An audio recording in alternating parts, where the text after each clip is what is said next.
Drew Holiday after a 10.9 assist game one in his first finals, and it's easy to look at the shooting totals and say, well, he didn't play well because he didn't shoot well, and that's the case for most of the night. But by switching so much, they also took away some of his effectiveness as a defender. How can he impact game two and the rest of the series, Zeke? Well, we saw how he can impact, a game and also a series with his defensive abilities. And he and Klay Thompson, they're the best on-ball defenders in the NBA when Klay is healthy.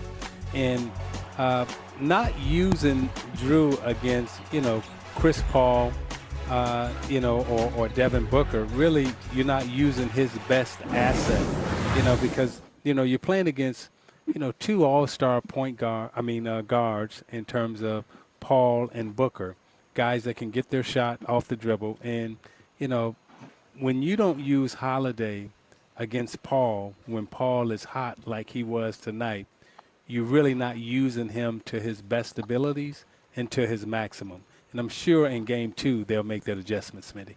Yeah, I think so. I think you got to have him try to get over screens, and you hold until he gets back, maybe trap sometime. I think also for Brook Lopez, he did a better job in the Atlanta series against Trey. He can get up, doesn't have to drop all the way, but I never want Brook Lopez to just flat out switch. Yeah. That would probably be the last thing I want, unless it was in the clock situation. Well, maybe not even then. One thing you want is Drew Holiday and P.J. Tucker, they can fight through screens. Chris Middleton is big enough to try to get through screens.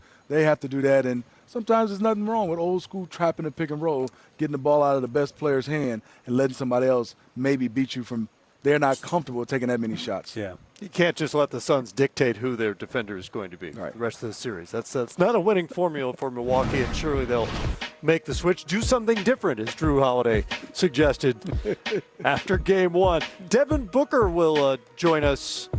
In fact, let's not go to break at all. Let's go right to Devin Booker. No, he's not here yet. Devin is here. Devin is not here. Devin, where you at, baby? Devin's not here. Where y'all at? Devin's not here, but he's coming. He's coming shortly. So soon, in fact, we decided not to go to break. Shaq, these young guys for the Phoenix Suns, Cameron Johnson knocking down a couple threes. All right, Shaq, never mind. I'm gonna come to you in a minute. Let's go to Devin Booker, as promised. He is on the headset, looking sharp in all black tonight, and looking sharp on the floor as well. Devin, 12 points in the first quarter. For someone who shoots it as well as you, how important was it for you to get to the free throw line and knock down 6 free throws in 6 attempts to get yourself going in your first finals experience? Yeah, kind of what you just said. Just trying to get it going, try to assert myself into the game in an aggressive way. They have a really good team defense over there, with Drew Holiday and P.J. Tucker. So, I just wanted to assert myself early, and, the guys set me up, setting screens for me, made it a lot easier. Devin, Steve Smith, I've been watching you play for so long. Just watching right now in your first finals, the way you're being able to assess the defenders right now much quickly. You have Brook Lopez. It seems like you understand what you want to do. It seems like now you've always been a scorer, but now you're basically like a doctor of surgery, doing surgery on most of those guys, being able to quickly assess how you want to score against guys. Yeah, it's not only myself, it's the spacing. We scout these teams. We watch a lot of basketball together, whether it's film with the team or it's just the players by ourselves. We watch a little basketball, and, we try to keep that space, and we understand that they were going to switch a lot tonight. So they started off switching 1 through 5, and, me and Curtis, being the primary ball handlers, we had to make plays for everybody. So, not only score the ball, but, make plays for other people. Devin, first of all, I want to compliment you on your dress tonight. I appreciate that. You look sharp, brother. As my mom would say, you cleaner than the Board of Health tonight. I appreciate that. But back to game one and back to your game. Mm-hmm. As Smitty talked about, your surgical, display in terms of the way you approach the game. Mm-hmm. Can you just talk a little bit in terms of your growth and your maturity over the last couple of years, and what you've learned as a player, and how patient and how surgical you become as a player, and then being able to apply that and keep your emotions under control in the game one final? Yeah, I think just seeing every situation. We've been the laughingstock of the league for, 5 years since I've been here now, and I always tell people I wouldn't want the journey or the process to be any other way. I was fortunate enough to be a young player that was thrown into the fire, got the chance to play through mistakes, seeing double teams every night, seeing every type of defense. So, now I feel like I've been there before, but I've experienced it. And back to just watching the game and loving the game. I've always been a fan. Having a father in my bloodline that played the game, has been the blueprint for success for me. So just taking it day by day and trying to get better every day, the constant pursuit to get better and, forming this culture that we have now, under Coach Monty and bringing Chris and Jay in here, some grit, some toughness, DeAndre stepping it up, and everybody. I go down the whole list. I'm proud of everybody and, we're just getting better, but, we still have some work to do. Hey, Devin, this is Kenny here. Great game tonight. The question I have is, scoring is easy for you. So how do you decide how to get others involved? I always felt that great scorers have that mentality but I could get my shot. Why am I giving it up right now? So when do you decide and how do you decide?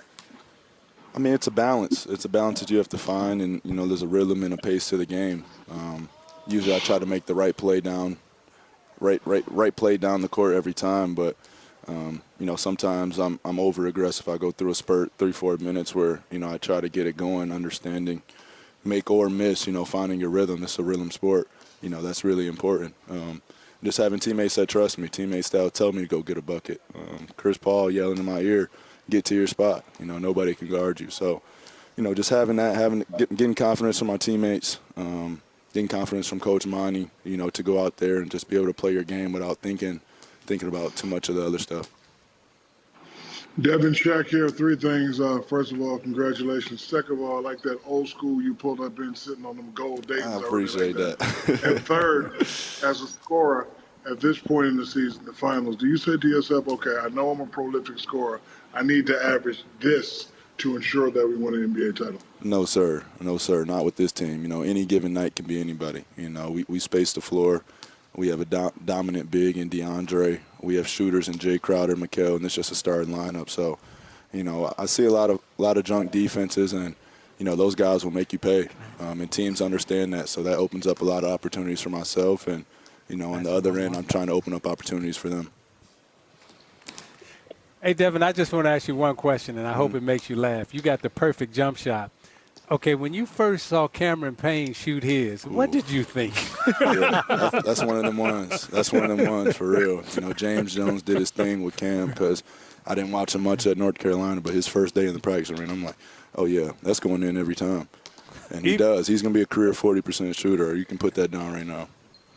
Well, that's all I had. That was my question. Yeah, that's beautiful. That's a beautiful shot right there. Quick, too. And if you want to sell that old school, brother, just let me know. No, Shaq, I'm first. I'm first, Shaq. Shaq, okay, we can talk some big money then. Well, I'm out now. Shaq's in on it. Okay. Well, I'm out now. And I'm not even in the conversation. I know that.